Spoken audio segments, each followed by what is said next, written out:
De l'Évangile de Jésus-Christ selon saint Marc, chapitre 12, versets 18 à 27. En ce temps-là, des Sadducéens, ceux qui affirment qu'il n'y a pas de résurrection, vinrent trouver Jésus. Ils l'interrogeaient. « Maître, Moïse nous a prescrit, si un homme a un frère qui meurt en laissant une femme mais aucun enfant, il doit épouser la veuve pour susciter une descendance à son frère. Il y avait 7 frères. Le premier se maria et mourut sans laisser de descendance. Le deuxième épousa la veuve et mourut sans laisser de descendance. Le troisième pareillement. Et aucun des 7 ne laissa de descendance. Et en dernier, après eux tous, la femme mourut aussi. À la résurrection, quand ils ressusciteront, duquel d'entre eux sera-t-elle l'épouse, puisque les 7 l'ont eue pour épouse?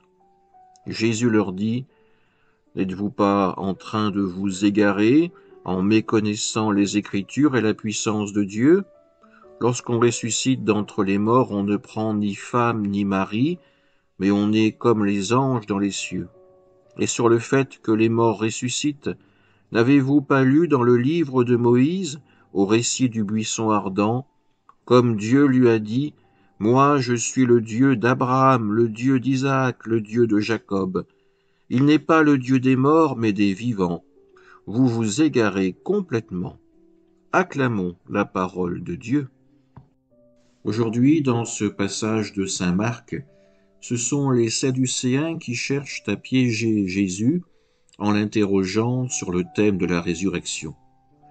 Eux n'y croient pas, et ils cherchent à faire passer comme hérétiques, comme blasphémateurs, tous ceux qui pourraient annoncer la résurrection, la vie éternelle auprès de Dieu.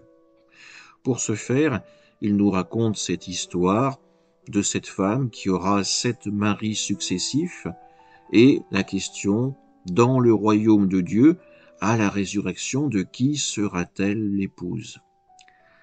Jésus, par sa réponse, les renvoie à une chose, une vérité évidente. Il ne faut pas confondre immortalité terrestre et vie éternelle par le mystère de la résurrection. Les Sadducéens cherchent d'une certaine manière à prolonger leur vie de manière artificielle sur le plan terrestre. Jésus, lui, veut les amener à une réflexion bien supérieure, la résurrection auprès de Dieu en étant dans sa gloire même. Les Sadducéens misent sur une descendance qui perpétuera le nom du défunt, son existence symbolique.